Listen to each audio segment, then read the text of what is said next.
आज हम पढ़ेंगे एक्सरसाइज 1.2। तो जो एक्सरसाइज 1.1 नहीं देखे हैं वो एक्सरसाइज 1.1 देखें, उसके बाद इस वीडियो को देखें। तो आज हम चैप्टर स्टार्ट करते हैं। तो चैप्टर स्टार्ट करने से पहले हम कॉन्सेप्ट जान लेते हैं। तो हमारे यहाँ पे है भाज्य संख्या। भाज्य संख्या, भाज्य संख्या क्या है? तो वैसी संख्या जो एक और स्वयं के अलावा किसी भी अन्य संख्या से विभाजित हो उसे भाज्य संख्या कहते हैं। जैसे हमारा एग्जाम्पल हो जाएगा, जैसे 4, 6, 8, 9, 10, ये सभी क्या हमारा भाज्य संख्या, जो या तो स्वयं से कटे और दूसरे भी संख्या से कटे। जैसे 4 किससे कटेगा? 2 से कटेगा 2 बार में।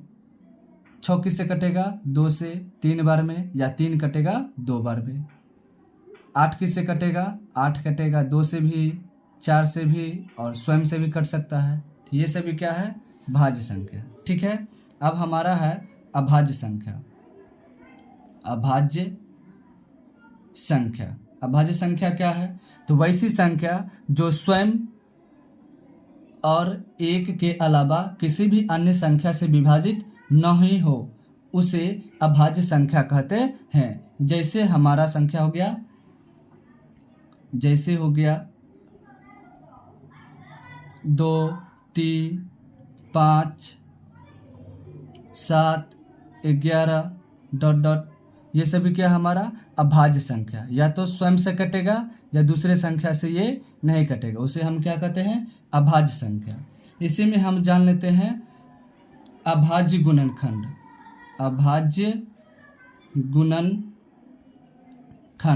अभाज्य गुणनखंड क्या है? तो अभाज्य गुणनखंड किसी संख्या को अभाज्य संख्या के गुणनफल के रूप में व्यक्त करने को अभाज्य गुणनखंड कहते हैं। हम क्या बोले? अभाज्य संख्या को गुणनखंड के रूप में व्यक्त कर देंगे, उसी को हम क्या कहते हैं? अभाज्य संख्या। जैसे कि हमारा संख्या हो गया 36, तो 36 हो गया, तो इसका हम गुणनखंड करते हैं। तो जैसे 2 से लगाए 18, फिर 2 से 9, फिर 3 से 3 बार में, फिर 3 से 1, यानी 36 का गुणनखंड क्या हो गया? 2, 3, 2, 2, 2, फिर 3, फिर 3। ठीक है। तो इसका मतलब ये हो गया 2 कै बार है? 2 बार। फिर 3 कै बार है? 2 बार। यानी ये अभाज्य संख्या के रूप में ये क्या होता है? अभाज्य संख्या के गुणनखंड के रूप में रहता है। उसी को हम क्या कहते हैं? अभाज्य गुणनखंड। जो अभाज्य संख्या जो गुणनखंड के रूप में रहता है उसे हम क्या कहते हैं? अभाज्य गुणनखंड। तो हम चैप्टर को स्टार्ट करते हैं। तो हमारा चैप्टर पहला क्या है? क्वेश्चन क्या कर रहा पहला कि निम्नलिखित संख्याओं को अभाज्य गुणनखंड क्या कर रहा है? अभाज्य गुणनखंडों के गुणनफल के रूप में व्यक्त कीजिए। ठीक है। तो पहला क्वेश्चन क्या है? 140। 140 का हम क्या करते हैं? गुणनखंड। 1 का 1 है, तो हम स्टार्ट करते हैं 140। इसका हम क्या करेंगे? गुणनखंड निकालेंगे। तो इसका गुणनखंड निकालेंगे तो क्या होगा? 140 2 से 70 बार में आएगा, फिर 2 से 35, फिर 2 से नहीं होगा ना, 3 से होगा, कितना से? 5 से होगा। 5 सते 35, फिर 7 इकाई 7, यानी 140 का गुणनखंड क्या हुआ? 140 का गुणनखंड हुआ 2 गुना 2 गुना 5 गुना 7, यानी यहाँ पर हमारा 2 कै बार में है? 2 बार में। फिर 5 एक ही है तो 5 गुने 7। ठीक है। तो हमको क्या करता है? अभाज्य गुणनखंड के रूप में हमको सिर्फ प्रकट कर देना था। ये क्या है? सभी अभाज्य संख्या। बस ये हमारा क्या हो गया? आंसर। ठीक है, ये हमारा आंसर हो गया। अगला सवाल क्या है हमारा? दूसरा सवाल है 156। 156 का गुणनखंड निकालेंगे, क्या आएगा? 156 का गुणनखंड निकालेंगे 2 से, कितना बार में? 2 सत्ते 14, 1 2 अठे 16, फिर 2 से 2 तिया 6, 2 नमा 18, फिर 2 से भी नहीं लेगा, 13 से लेगा, कितना बार 3 बार में 3 से लगेगा, 13 तिया 39, फिर 13 का 13, यानी 156 का गुणनखंड क्या हो गया, 2 गुने 2 गुने 3 गुने 13, यानी यहाँ पर ये भी आंसर हो सकता है, लेकिन यहाँ पर और 2 कितना बार में है, 2 2 2 बार है, इसलिए 2 पे पावर 2 गुने 3 गुने 13, ये हमारा क्या हो गया आंसर। इसी प्रकार अगला सवाल है तीसरा है 38 25 का क्या करेंगे हम, गुणनखंड निकालेंगे। तो हमारा गुणनखंड क्या हो जाएगा,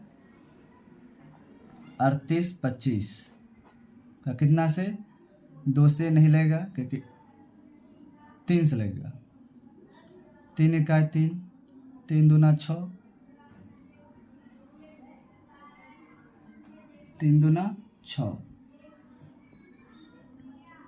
फिर यहाँ पे 22 हो जाएगा, 3 सत्ते 21, 1 बचा, 3 पचे 15, फिर 3 से 3 चौक 12, 3 दूना 6, फिर 1 3 पचे 15,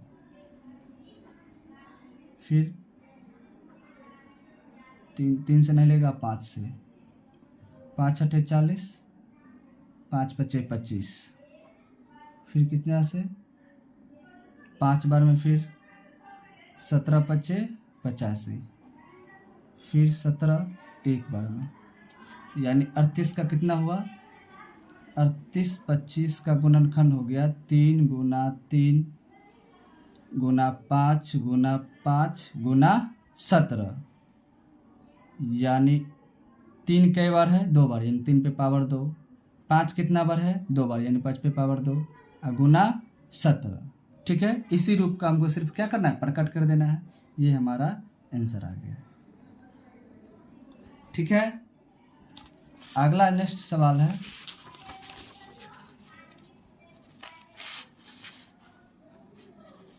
नेक्स्ट सवाल हो गया चौथा सवाल है 5005, इसका गुणनखंड निकालेंगे। तो इसका गुणनखंड निकालेंगे तो कितना आएगा, 2 से भी नहीं लगेगा, न 3 से लगेगा, कितना से लगेगा, ये लगेगा 5 से, 5 इकाई 5, 0 है 0, फिर 5 इकाई 5, फिर कितना से लगेगा, ये फिर लगेगा 2 से भी नहीं लगेगा, 3 से तो नहीं ही लगेगा, यहाँ नहीं लगा 5, ये 7 से लगेगा, 7 इकाई 7, 3 7 चौक 28, 7 तिया 21, 143, फिर ये 11 से, 11 का 11, 3 11 तिया 33, फिर ये 13 से एक बार में, यानी 5005 का कितना हुआ, 5 गुने 7 गुने 11 गुने 13, तो इसका हो जाएगा, यही हमारा क्या हो गया आंसर। ठीक है, क्वेश्चन नंबर हमारा पांचवा जो है, क्वेश्चन 5 7429, तो ये क्वेश्चन को जो है हम छोड़ देते हैं, ये आप लोग क्वेश्चन बना करके और कमेंट में हमको कमेंट करें कि कितना आंसर आया है। ठीक है, ये खुद सॉल्व करें, ये क्वेश्चन स्वयं सॉल्व करें,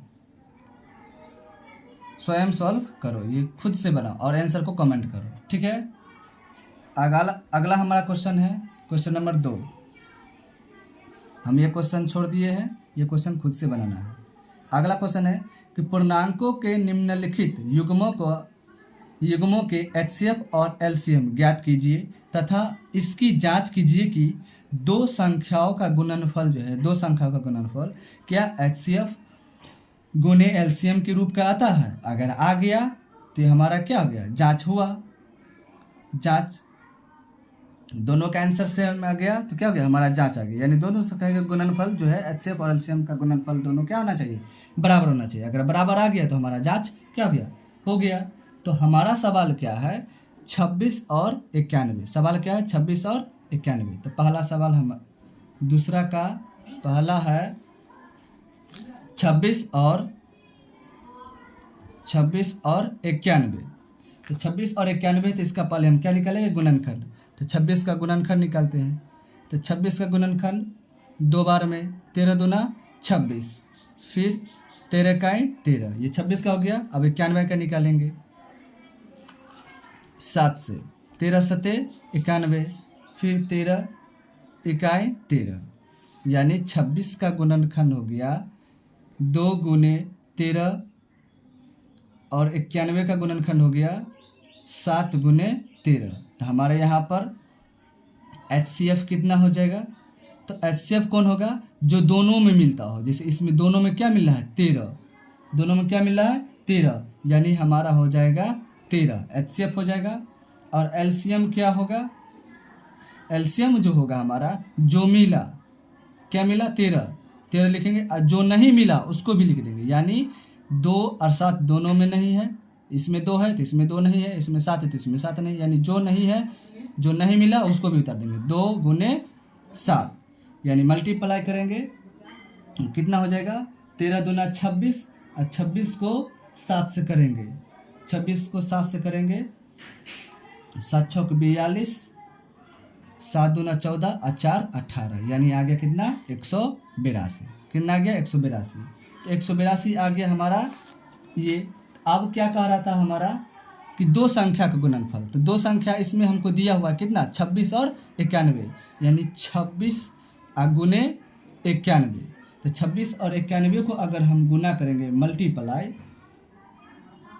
तो कितना आएगा, ये मल्टीप्लाई आएगा 2366, क्योंकि ये हम इसका मल्टीप्लाई पहले से कर चुके हैं, इसलिए हम डायरेक्ट लिख दिए। ठीक है, आप लोग को मल्टीप्लाई गुना करना आना चाहिए 26 और 91 का। उसी प्रकार आप क्या करना है, LCM क्या कर रहा था क्वेश्चन में कि LCM और HCF का गुणनफल, दो संख्या का गुणनफल आना चाहिए। तो दो संख्या का गुणनफल हमारा कितना आ गया, 26 और 91 था, तो 2366 आ गया। अब LCM, अब क्या करेंगे, LCM और HCF का गुना करेंगे। तो HCF कितना है 13 गुने LCM कितना आया है 182, और दोनों का गुणनफल यानी दोनों का गुना करेंगे ना, तो ये कितना आएगा 2366 आ जाएगा। कितना आ जाएगा 2366, यानी दोनों का आंसर क्या आ गया सेम, यानी हमारा जांच हुआ।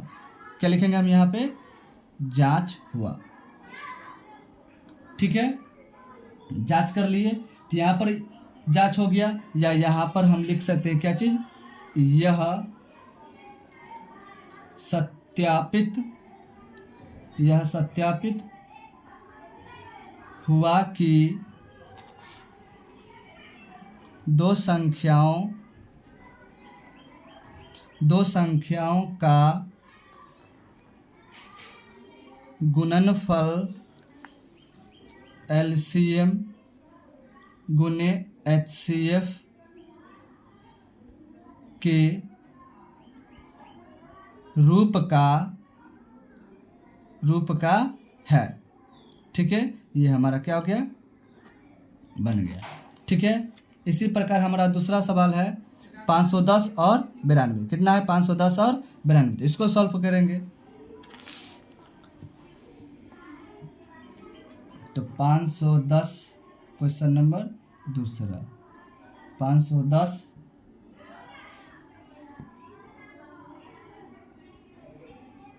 और 92। ठीक है, तो हम क्या करेंगे, क्या निकालेंगे इसका गुणनखंड।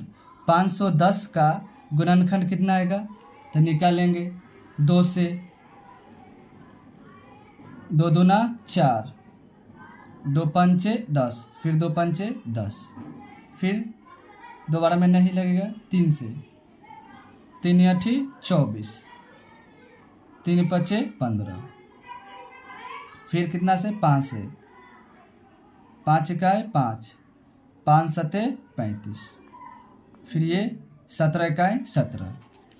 उसके बाद हम निकालेंगे 92 का, कितना 2 से 46 बार में, फिर 2 से 23 दूना 46, फिर अब नहीं लगेगा, ये अभाज्य संख्या है तो स्वयं से ही लगेगा 23 इकाई 23, यानी हमारा यहाँ पे 510 का गुणनखंड हो गया 2 गुने 3 गुने 5 गुने 17। 92 का गुणनखंड हो गया 2 गुने 2 गुने 23। तो हमारा HCF क्या आएगा? HCF दोनों में जो मिलता हो वही, इसमें 2 है इसमें भी 2 है, यानी ये 2 मिल रहा है तो लिखेंगे 2, अब नहीं मिल रहा है तो छोड़ देंगे। ठीक है। LCM क्या आएगा? तो जो मिला उसको भी लिखेंगे, 2 मिला गुना ये 2 मिल गया तो 2 लिखे। उसके बाद क्या नहीं मिला तो जो नहीं मिला उसको भी लिख देंगे। 3 है, 3 नहीं मिला 3 गुने, 5 नहीं मिला 5 गुने, 17 नहीं मिला 17 गुने, फिर 2 नहीं है 2, फिर 23। जब इसका मल्टीप्लाई करेंगे, ठीक है, जब इसका मल्टीप्लाई करेंगे तो गुना करके कितना आएगा? 23 460, ये इतना आएगा। ठीक है, ये हम पहले से गुना कर लिए हैं। अब हमारा क्या कर रहा है कि दो संख्या का गुणनफल जो है ये HCF और LCM के गुणनफल के क्या ना चाहिए? बराबर। तो दो संख्या हमको यहाँ पर क्या दिया हुआ है? 510 और 92, यानी ये दोनों का गुना जो आएगा वो HCF और LCM का भी गुणनफल आना चाहिए, यानी 510 गुने 92, ये दोनों का गुना करेंगे तो कितना आएगा? 46,920 आएगा। तो यहाँ पे हम HCF कितना दिया हुआ है? HCF दिया हुआ है 2 गुने LCM कितना है? LCM हमारा है 23,460, ये दोनों को हम गुना करेंगे तो कितना आएगा? 46,920 आएगा। कितना आएगा? 46,920। तो ये दोनों का क्या है? बराबर, यानी यहाँ पर भी हम क्या लिख देंगे? यही लिखेंगे, यही कि सत्यापित हुआ कि दो संख्याओं का गुणनफल LCM तथा HCF के रूप का होता है। यही चीज़ बात हम क्या लिख देंगे यहीं पे, और ये हमारा आंसर क्या हो गया? बन गया। ठीक है। इसी प्रकार हमारा अगला सवाल है 336 और 54। तो ये फिर हम सवाल छोड़ देते हैं और स्वयं बनाओ, खुद से बनाओ। खुद से बनाओगे तभी तो सीखेगा, इसीलिए स्वयं से बनाना है, और जो आंसर आएगा उसको क्या करना है? कमेंट करना है। ठीक है, जो सही बना है कि नहीं। इसी प्रकार हमारा अगला क्वेश्चन स्टार्ट होता है। अगला क्वेश्चन हमारा क्या कर रहा है? 3 कि अभाज्य गुणनखंड विधि द्वारा निम्नलिखित पूर्णांकों के HCF और LCM ज्ञात करना है। किस विधि द्वारा? अभाज्य गुणनखंड विधि द्वारा। तो बनाते हैं। पहला क्वेश्चन हमारा क्या है? 12, 15 और 21। चलिए इसको हम बनाते हैं। तीसरा क्वेश्चन हमारा है 3 का पहला है 12, फिर 15 और 21। इसको हम बनाते हैं। तो पहले 12 का गुणनखंड निकालते हैं। 12 का गुणनखंड क्या आएगा? 2 बार में 6, फिर 2 से 3, फिर 3 से 1 बार में, फिर 15 का 2 से नहीं लेगा 3 से, 3 5 15, फिर 5 से 1, फिर 21 का निकालते हैं। कितना? 3 से, 3 7 21, फिर 7 बार में 1, यानी हमारा यहाँ पर क्या हुआ? 12 का गुणनखंड क्या हुआ? 2 गुने 3। इसी प्रकार 15 का क्या हुआ? तो 15 का हो गया हमारा 3 गुना 5। 21 का कितना हो गया? 3 गुना 7। यानी यहाँ पर हमारा HCF क्या आएगा, HCF। HCF क्या आएगा, तो HCF जो आता है तीनों में जो मिलता है, तीनों में वही हमारा HCF होता है। तीनों में क्या मिला है, तीनों में देखिए यहाँ भी 3 है, यहाँ भी 3 है, यहाँ भी 3 है, तो यहाँ पर लिखेंगे 3। उसके बाद और कोई संख्या है 3 के अलावा और कोई मिल रहा है, तीनों में नहीं मिल रहा है तो छोड़ देंगे। उसके बाद हम निकालेंगे LCM। क्या निकालेंगे, LCM। LCM क्या होगा, जो तीनों में मिलता हो पहले उसको लिखेंगे। तो तीनों में क्या मिलता है, 3। उसके बाद गुना, जो नहीं मिलता है उसको भी लिख देंगे। तो 3 तो मिल गया, अब इसमें 2 किसी में नहीं है तो 2 लिखेंगे, 2।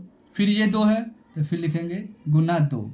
फिर 3 तो हो गया है, इसमें क्या 5 यानी गुना 5। फिर क्या है 7 यानी गुना 7। अब ये तीनों को गुना हम करेंगे तो कितना आएगा, 3 दूना 6, 6 दूना 12, 12 पंचे 60, आ गया 60, गुना 7। अब 60 को गुना करेंगे 7 से, 7 6 42, 0 है तो 0। ये हमारा क्या आ गया आंसर। ठीक है, तो हमको क्या कर रहा था निकालने के लिए, HCF और LCM। तो हमारा आ गया कितना, HCF आया 3 और LCM कितना आया 420।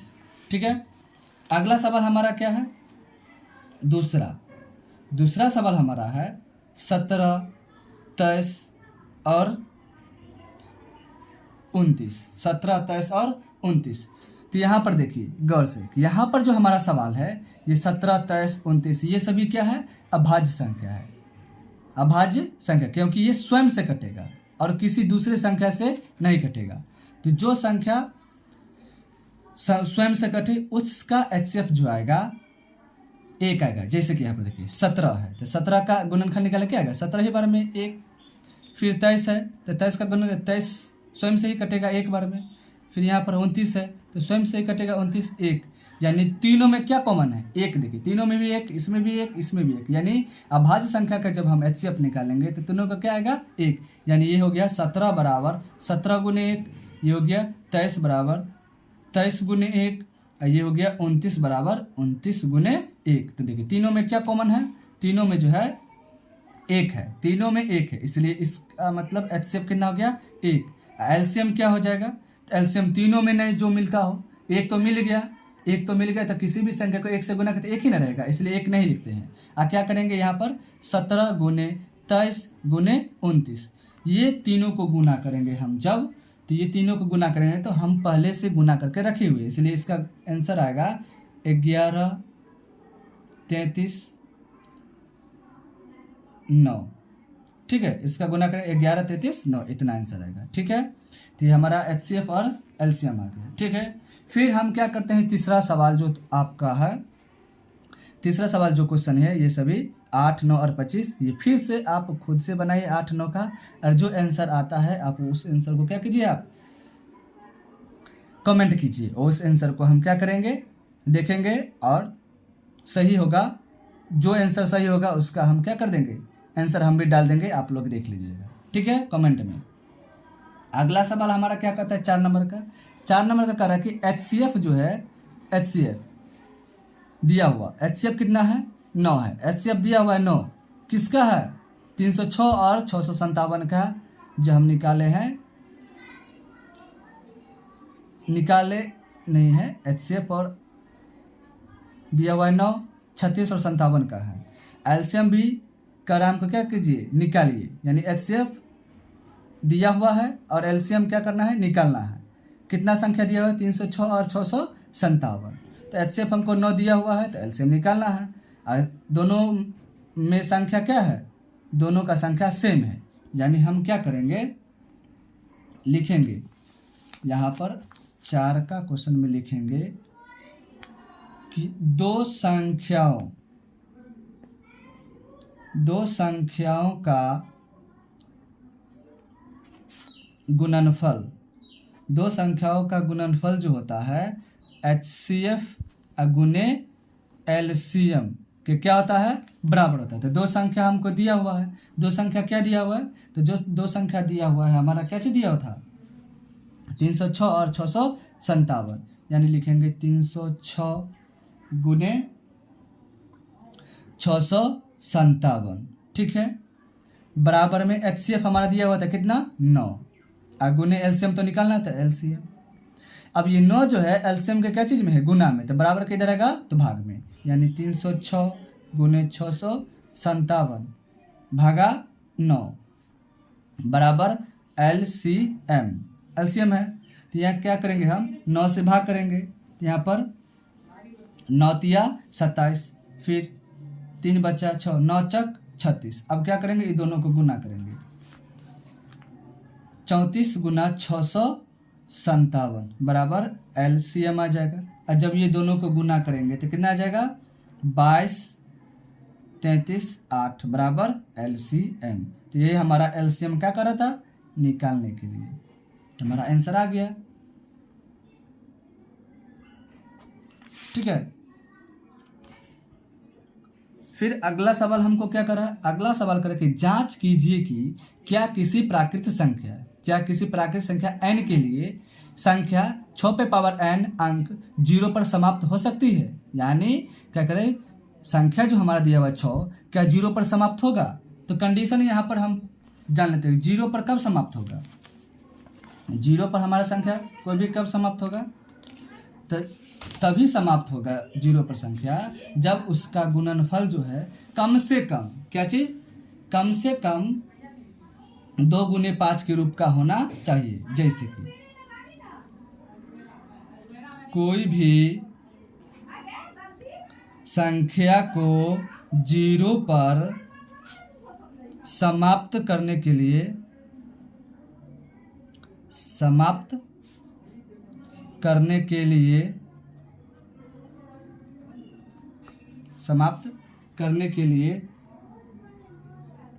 दो गुने 5 के रूप का होना चाहिए, 2 गुने 5 के रूप का होना चाहिए। तो किसका कर रहा था, 6 का, अन्य वहाँ पे क्या है, प्राकृत संख्या, तो 6 का अगर हम जब गुणनखंड निकालेंगे तो क्या आएगा, 2 बार में 3 और फिर 3 इकाई 3, यानी 6 का गुणनखंड क्या हुआ, 2 गुने 3।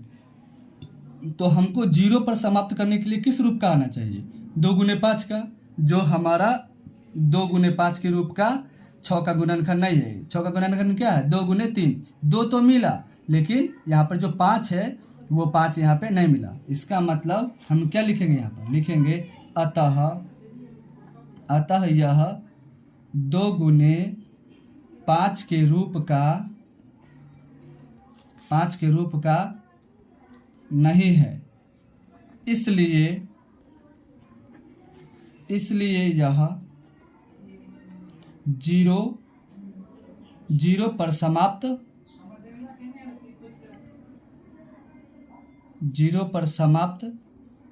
नहीं हो सकती है।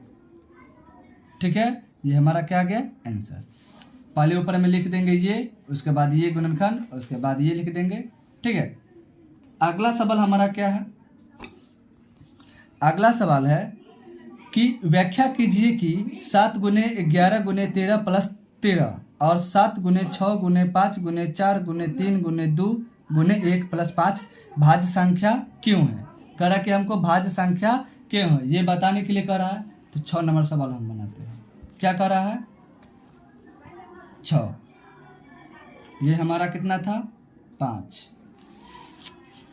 6, क्या कह रहा है, 7 गुने 11 गुने 13 प्लस 13। तो क्या करेंगे, दोनों में से कॉमन क्या है, दोनों में क्या मिल रहा है, 13, यानी हम क्या करेंगे, ये गुना में है ये जोड़ में है, यानी यहाँ पे कॉमन करेंगे तो यहाँ पे बचेगा 7 गुने 11 गुने 1 प्लस 1। ठीक है, अब क्या करेंगे, 13, यहाँ पर क्या होगा, 11 सत्ते 77, और 77 को 1 से गुना करेंगे 77 ही आएगा, और 77 में 1 जोड़ेंगे तो कितना आएगा, 78। आइए क्या चीज़ है, गुना में, इंटू में, यानी गुना में होगा 78। क्या आएगा, 78। इसका मतलब ये हुआ, ये जो संख्या जो है कर कि ये क्या भाज्य संख्या है, तो ये क्या होगा, भाज्य संख्या है, क्योंकि 78 जो है विभाजित हो जाएगा किससे, 2 से। इसका मतलब यहाँ पे हम क्या लिखेंगे, यह भाज्य संख्या है, ये भाज्य संख्या है, क्योंकि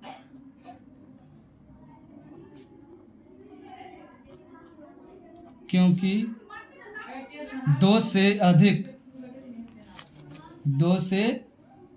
अधिक गुणनखंड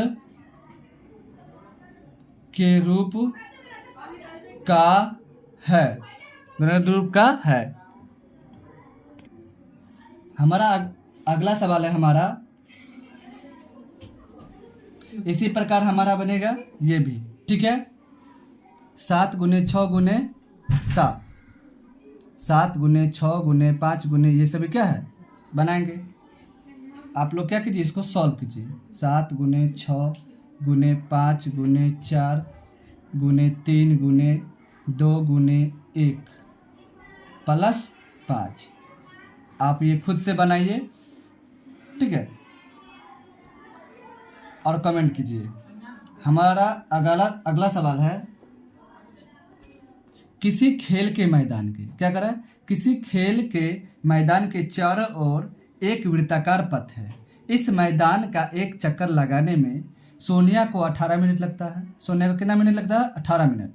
जबकि इसी मैदान का एक चक्कर लगाने में रवि को 12 मिनट लगते हैं। मान लीजिए वो दोनों एक ही स्थान और एक ही समय पर चलना प्रारंभ करके एक ही दिशा में चलते हैं, कितने समय बाद पुनः प्रारंभिक स्थान पर मिलेंगे। यानी क्या करें क्वेश्चन को, जो एक सोनिया 18 मिनट, एक वृत्ताकार पथ है, क्या है, एक वृत्ताकार, 7 नंबर सवाल, एक वृत्ताकार क्या है, पथ है, ठीक है। इसी पथ पर सोनिया दौड़ रही है और क्या है,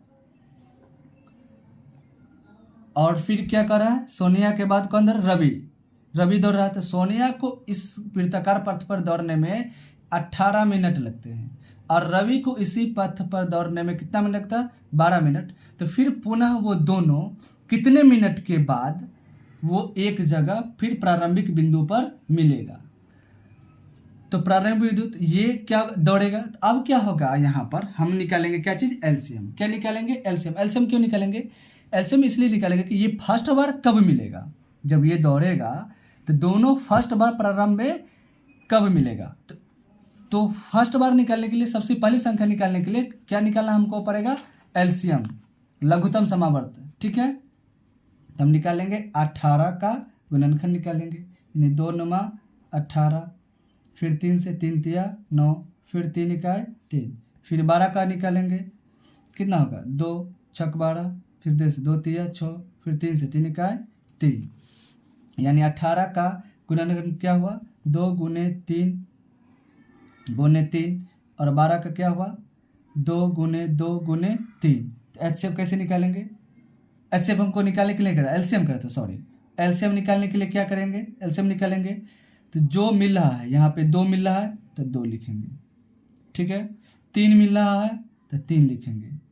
क्या नहीं मिल रहा है, तो 3 नहीं मिल रहा है, और ये 2, ये दोनों में क्या है, 2 अलग और 3 है, तो 2 गुने 3 लिख देंगे, यानी 3 दूना 6, 6 दूना 12, 12 तिया 36। ये हमारा क्या आ गया, आंसर। ये आंसर आ गया, तो हम यहाँ पे लिख देंगे। इसीलिए सोनिया और रवि पुनः प्रारंभिक बिंदु पर 36 मिनट बाद मिलेंगे, ठीक है। ये हमारा आंसर आ गया, ठीक है। अगर वीडियो अच्छी लगी हो तो लाइक और सब्सक्राइब जरूर करें। धन्यवाद।